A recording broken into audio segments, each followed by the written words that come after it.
Hello and welcome to Inner Voyage, a space of freedom where our guests share unique experiences with us, experiences that have allowed them to open the doors to their psyche. Through their personal stories, they reveal what they have learned about themselves, the spaces of their unconscious that they have explored. They share how their journey has transformed them and their relationship to the world. In this episode, we welcome Frank, a creative and curious man in his 30s. 3 years ago, Frank went to the dentist for a wisdom tooth extraction and ended up in a medically induced coma. He woke up 7 days later, and his perspective on life, death, and relationships has changed since then. He shares with us how this journey has shaped him. Hello, Frank. Thank you so much for agreeing to be on this episode and for sharing your story. Thank you, Anna, for having me. Absolute pleasure, and I'm very excited to see how your podcast has been becoming a true reality, and looking forward to it. Great. Do you want to describe yourself in a few words? Yes, of course. So I would describe myself as someone creative. I really am someone who's very transparent and honest with my friends. I love traveling, I love art, and I love spending quality time with my friends. So a few years ago, you had some very intense transformational experiences. Am I describing them well with those words? Yes, almost 3 years ago, I had, let's say, an accident. On the 9th of September, I went to the dentist, and something that nobody would ever have imagined happened to me that day. I went to the dentist in the morning, and about 12 hours after that I found myself in the ICU in an induced coma. 1 week later I woke up from that coma. In the morning I went to the dentist and I had 2 tooth extractions, and about an hour after I had about 50 little patches that were full of blood, so I kept on bleeding, which was, according to the dentist, quite normal, and he sent me home. Now, a few hours later, I called the emergency number of the dentist, and against all that I had imagined, they told me everything was fine, put something to stop the bleeding from happening in your mouth, and just go to bed and maybe take a little nap. And the weird thing is that I really did feel that something was off. I felt an intense pain. I did not feel like I could just go to bed and sleep it off. I ended up feeling from one moment to another that something was really off. And I remember in that moment thinking, this is not normal. This is not something that I should be feeling. And even though I had gotten some painkillers, it was an indescribable pain that I felt. And also I felt like my face started swelling. And basically I ended up trying to call a friend. And in that moment I couldn't speak anymore because my face had been swelling so much. So I texted my friend and I said, I cannot speak, please help. And about 7 minutes later, the ambulance arrived. And the weird thing is, ambulance did not take me to the hospital because they didn't match a tooth extraction to something that could be life-threatening. So my instincts told me, you have to ask for help, go take an Uber to the hospital. And that's where I ended up, luckily that day, because basically what happened in the hospital is, after the 4th nurse came to see me, the 4th doctor came to see me, she said, whoa, this is really off. You're going to suffocate if we don't intubate you right now. And that's luckily what happened that day. You felt something was off because of the physiological symptoms and because of the pain you felt? Or you felt something was off because you were also having changes in your mind? There was one moment where I felt, for the first time in my life, I think I felt it very strongly, I'm going to die. if I stay here, if I don't do anything. And I also remember immediately thinking, today is not the day, run for your life. And that's what I did. So I texted my friend, I ran downstairs because I knew that if you are alone in your apartment and you're suffocating, after a few minutes, it's too late. So I ran into the street just so that if I would suffocate, that somebody would see me. And luckily also the ambulance came straight after that. So I really felt my instinct telling me that something was off. But also I just felt like my face was changing, my breathing was changing. And I really remember this moment where I felt I'm suffocating, run for your life. The survival instinct. Yes, the survival instinct was kicking in. And you arrive at the hospital, you see several nurses. At some point they decide to put you in a coma. Can you describe to someone that has never been in a coma, which is a lot of people, how does it feel like? One step back, just to finish off, I think that day I called the emergency line and they told me that everything was fine. But I remember after I woke up from the coma thinking, just evaluating that day, that even though other people tell you everything is fine, so at the emergency line they said I was fine, but also the people from the ambulance, they told me that I should be fine. Even though they told me I was fine, I knew I wasn't. So it's really important, I think, to follow your own instincts. And I also feel like I'm quite happy that I knew or that I felt that something was off, even though the medics didn't see it at that moment. Then how was the coma experience? So the experience itself is kind of like sleeping without dreaming, I would say. So I don't have any memories from it. I would describe it as very silent, very peaceful. And when I woke up, I felt intense happiness to be alive.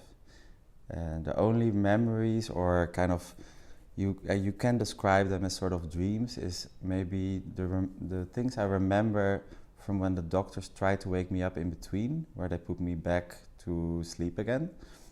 I have a memory, for example, of a dream, but it's not a dream, it's just me waking up.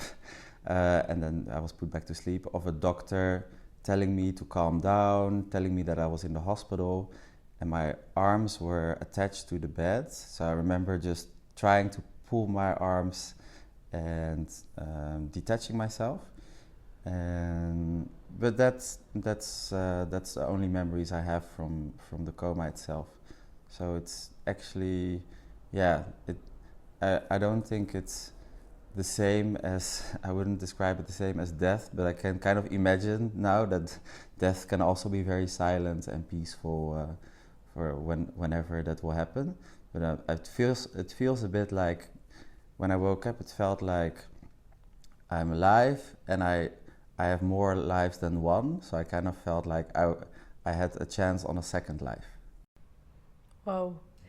And when you woke up, did you realize that 1 week had passed? Like, did you realize there was a lot of time, or did it feel like you just had a nap?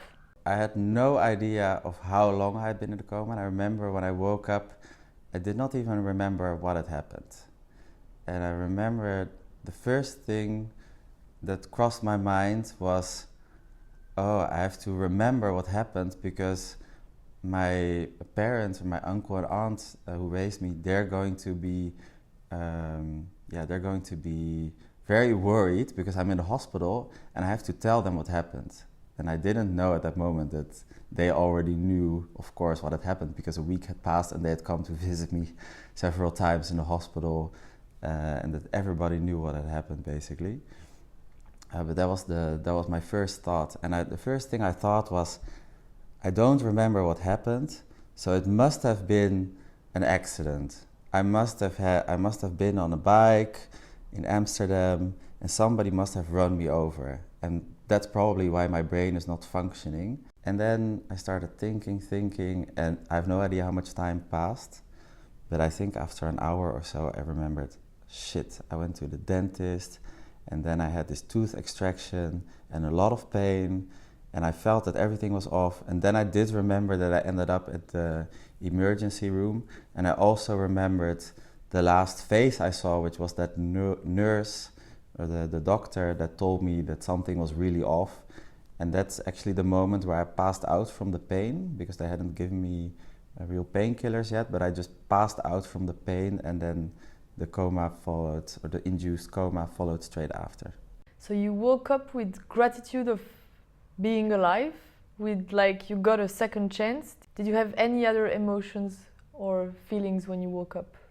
I think waking up for me was luckily not a traumatic experience. I think the whole experience in itself is very intense, and it's definitely something that that changes you as a person, especially the whole aftermath of it.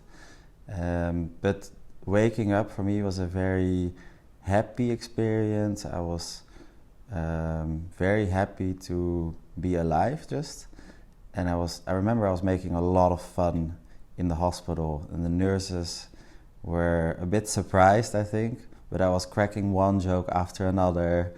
I was definitely under a lot of medication, so I was making all these delusional comments. I was inventing stories, but I remember I was having a lot of fun, and I felt very safe. And can you describe a bit what happened during the days that you stayed at the hospital before going back home? Yes, so one of the first things when I was waking up was that a lot of the doctors so when you're in a coma for a week, you're basically under supervision 24/7. And the doctors make 8-hour shifts, so that means that at least 3 people a day, but probably more, are taking care of you while you are sleeping. And a lot of people find this a very scary thought. Who has touched me? Who has done what? I woke up, I think, with 20 tubes all over in my body to basically keep me alive during that period. So there was also surgery done in my mouth to take the swelling out from what happened in my mouth, basically. So a lot of people basically work on your body while you're not even aware of it, and there was no consent from my part. I was just asleep. So you assume that these people had the best intentions with you, and actually I felt intense gratitude towards them. But I think the beautiful thing is that one after the other, so they came to see me in the hospital. So from the ICU, you go to the hospital. Funny story that I invented when I just woke up was one of the surgeons asked me how I was waking up, and do you have any things that you want to know, any questions for us, etc., kind of to comfort me. And I said, well, I have one regret, because I had 2 people laying next to me in the ICU that asked me to come home with them, but I didn't wake up quickly enough. And it was Paul and Jenny. I remember very vividly that Paul and Jenny were next to me saying, Frank, we're going home, come with us, you have to wake up faster. And so I said, I really regret not going home with them, because I would really love to talk to Paul and Jenny about how this coma experience was for them. And the surgeon started laughing a bit, and they said, well, that obviously never could have happened.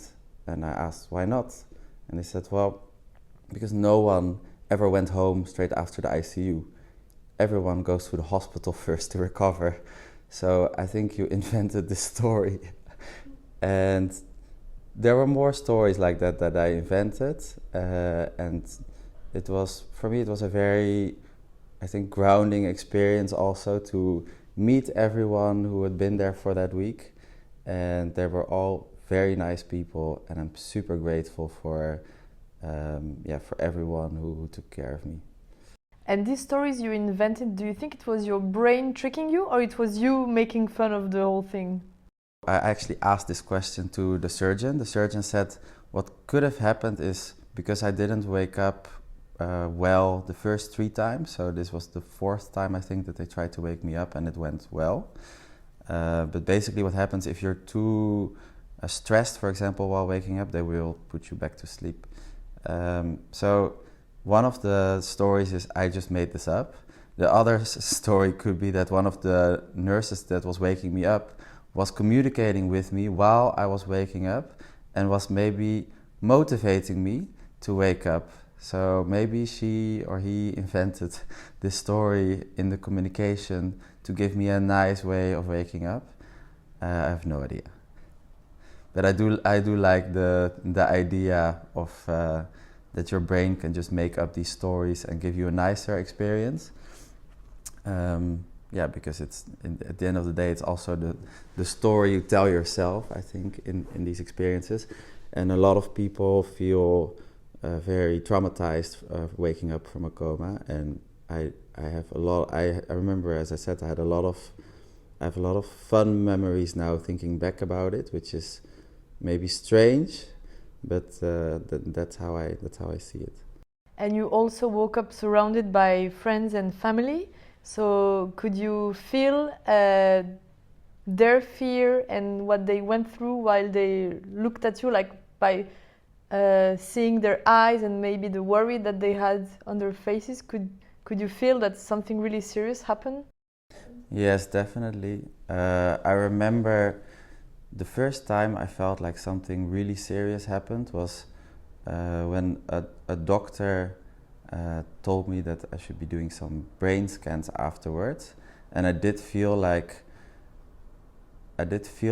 my friends and family looked at me as if I was behaving in a very unusual and delusional way, but I was not even really aware of it to that extent. Then I had to do some cognitive tests. I remember, for example, one of the nurses asking me, "What is the picture you see in front of you?" And there was a picture of a lion, and I said, "Oh, this is a Leo, just like my star sign."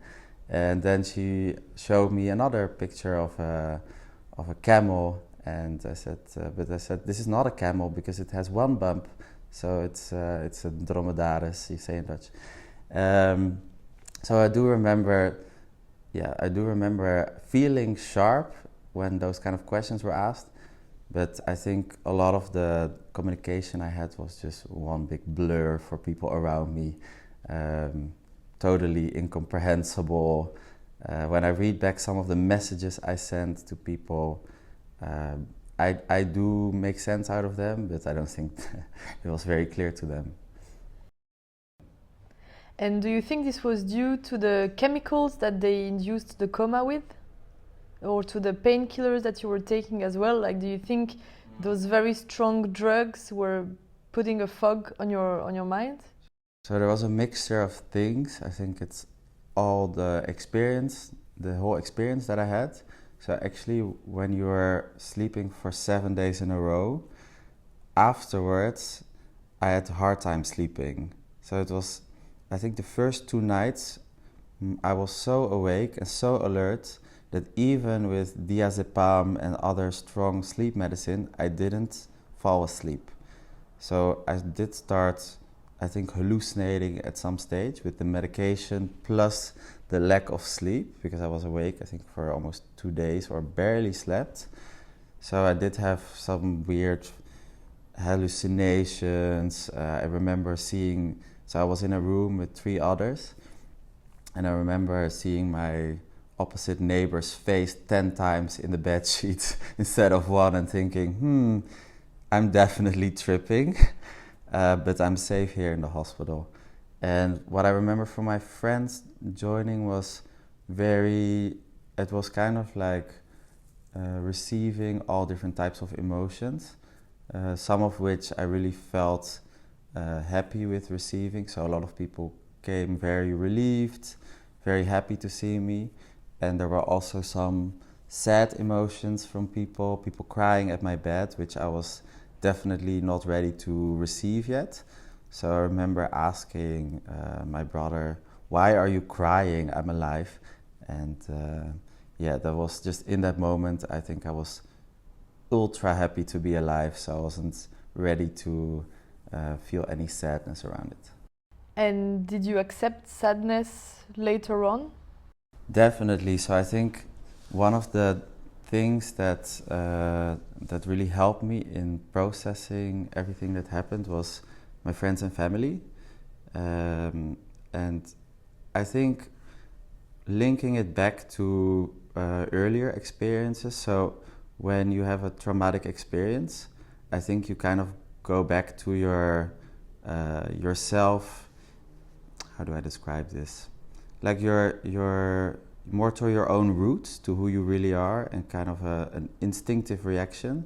My instinctive reaction at first was, my coping mechanism was positivity and just seeing the bright sides in everything. And through my friends and family, I could also experience sadness later on. So I remember we were a few weeks later, I took some time off. I went to Spain, all of my friends and family were there, and we were sitting at the dinner table, and one of my friends said, "Frank, you really worried us." And I kind of wanted to just have a positive reaction to that, but because all my friends and family basically got super emotional and started crying at the table, I finally could feel that this was a really sad experience also, and that it was not just happiness to be alive, but that it was also really sad to feel the day of the accident, that all the people that are supposed to take care of you and all the specialists and all the people that should know, that work at the ambulance, they should see what's wrong with you, that they didn't. So I did feel sadness because of that, and it took me a few months actually to feel that sadness. It would sometimes just pop up out of nowhere, and I would feel, ooh, this is a really sad experience, and it could have ended really badly if I hadn't acted differently. And through that sadness, so there's always like a bright side to everything, and I feel like everything kind of happens to you for a reason. And I think the reason that this happened to me is the sadness that I didn't allow myself to feel yet. Also through past experiences where I always put on a positive mask, let's say. The sadness that I could finally feel made me feel very connected to other people's sadness. And I realized that months later, that it's actually really connecting for other people who are going through sadness, that I'm able to vibrate on their wavelength and not just give them positive, reconforting thoughts or sentences. So yeah, that's. And you said what also part of what triggered that sadness was realizing that you could not trust the medics at the beginning. So how do you feel now about your health in general, and also about being taken care of by a doctor? How did you build that trust back? So I feel completely healthy, and I don't feel like, I feel like I can still trust everyone, and I can feel like I can trust myself. So I didn't feel like my trust was breached too much, but I feel like everyone had good intentions that day, but they just didn't see what was happening. And I also see that even though I was really mad at the beginning at the dentist for not recognizing what had happened, I feel like he followed to his best knowledge what he knew that day, and so did the people in the ambulance. And I do believe that they are trained, and I do believe that they are skilled. And I also do believe that what happened to me was just very unlikely. The jaw surgeons in the hospital that came to see me afterwards, that came from other hospitals, they said it basically happens to one person a year in the Netherlands from your age, in your age range, to go to the dentist and end up in a coma. It's very unlikely, and I believe that no one was able to spot it for that reason. So I still think I'm still very grateful for everyone who took care of me at the ICU, And I'm very grateful for my own instinct telling me that I had to ask for help. And how do you feel about death now? Being in a coma for a week is kind of a weird experience, because it is kind of experiencing your own death, or what it would be like. And I think what I just told you about it being a silent and peaceful experience is really comforting, knowing that you're in that state. And I think the other thing I realized, which is very, very beautiful, is when I woke up from my coma experience, I was very happy and very surprised how many people had reached out to me via phone, but also how my friends had all gotten together, how everybody, I basically felt a lot of love from my friends and family. And this love, I think, I lost my train of thought.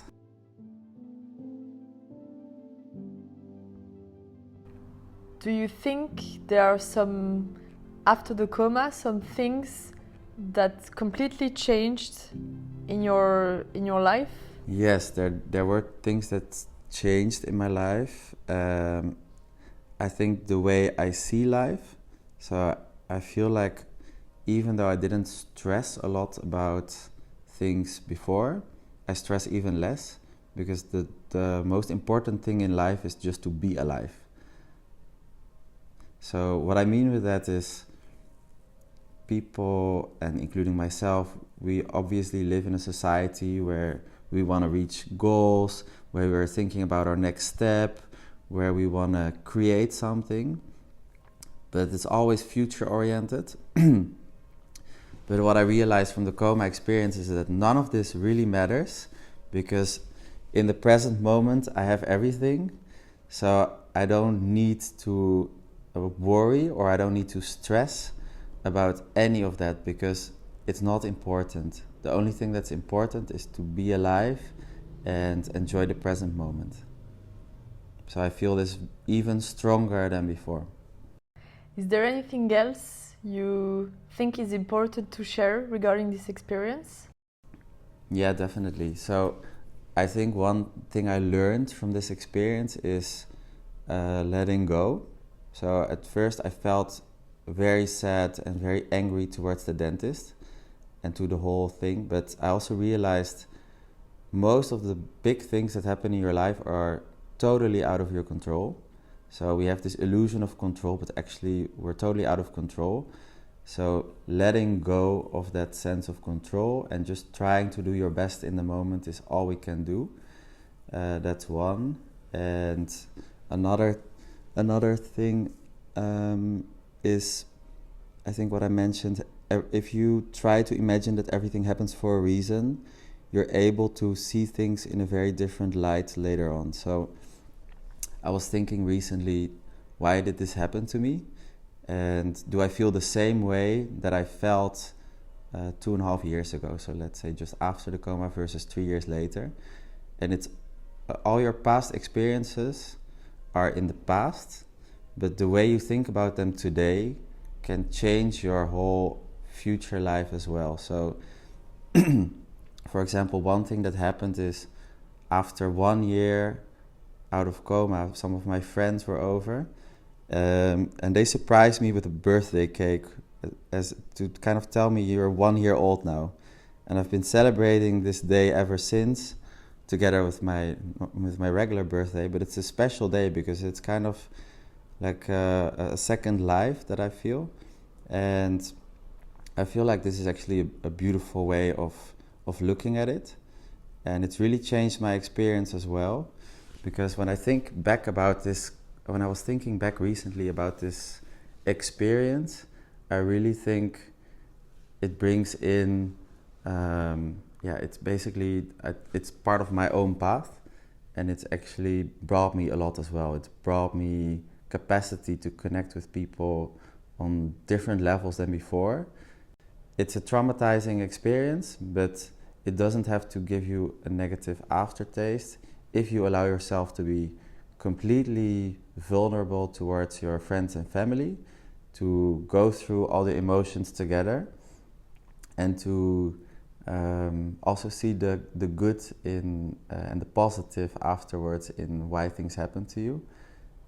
Going through all emotions and living on and being grateful for living every day. And as you said, it's not something that happened just to you, it happened to the whole group of people that is loving you and surrounding you. Yes, so I think what could have happened if I hadn't spoken about it to my friends and family straight away is that you feel very lonely after waking up and that you're asking yourself, why did this happen to me? But in reality, I also felt through my friends and family that this was an experience that we all shared, even though it happened to me, but it also happened to everyone. And I feel like nobody was more worried than all my friends and family, because I was just sleeping and I was at rest and I was not even thinking for that week. And my friends and family had a bigger scare than I had in that moment. So yeah, we experienced it all together, and I think we are processing it all together. Looking at your perspective on life now and the friendships that you have, what do you feel is the most important for you to feel connected with people? Connections with my friends have gotten deeper since the coma experience. I think I've been able to access more emotions in myself and also be able to connect with others. I realized that at the end of the day we are all social beings, but also I think we can learn a lot from nature and from the animal kingdom. And the way animals connect with each other is of course through sounds and speech, but I think as humans we are very focused on that, but we're not really aware of most of our communication with each other. So a lot of the non-verbal, a lot of the thinking about how you really connect with someone. So to give you an example of one of the things I realized was, if you are communicating with someone and all your senses are connected, so your sight, your hearing, if they are a little bit distorted, your communication will be worse. So for example, meeting somebody on a VC call will never be exactly the same as meeting someone in real life, because there's a lot of non-verbal cues that you cannot see in someone's body, in the way someone is sitting, in the way someone is looking at you or looking away. So seeing someone on a laptop screen, for me that's clearly not a way to connect the same way as meeting people in real life. So drawing conclusion from that, if you really want to connect with people, it's like we do have nice technology and we do have nice ways to stay in touch, but it's not the way to have deep connections with someone. And the things that deeply connect us are the experiences that we share, the adventures that we create together, and the memories. Is there an advice that you would like to give to the Frank from 3 years ago, or even maybe 10 years ago? I think knowing what I know today, so I do feel transformed. I feel like the advice I would give myself is the projections that you're making about the future, and also the films that you're playing in your head about the past are only projections and films in that moment, and literally tomorrow they can be different. So holding on to ideas from the past or projections from the future does not make any sense, and you should always just try to feel what you feel in the moment. I think that for one. And another thing is that whatever you have in mind, whatever you want to reach in life, that it's not something you should feel attached to. So whenever you're thinking, I want to be in this and this place in 5 years, and I want my life to look like this and this and that, to realize that most probably it's not going to be like what you imagine, but that whatever comes to you, whatever comes on your path, can be even more beautiful. So you have to be detached from your own reasoning and your own ideas, and be fully open to whatever life has to give to you. Beautiful. Thank you. Well, thanks a lot, Frank. It was beautiful and very honest and raw and powerful and vulnerable at the same time. So thanks a lot. Thank you for having me. Thank you for your questions, and thank you for digging a bit deeper into my experiences together. It was a very nice experience. Thank you so much. Dear listeners, thank you for taking the time to listen to this episode of Inner Voyage today. I hope you enjoyed it.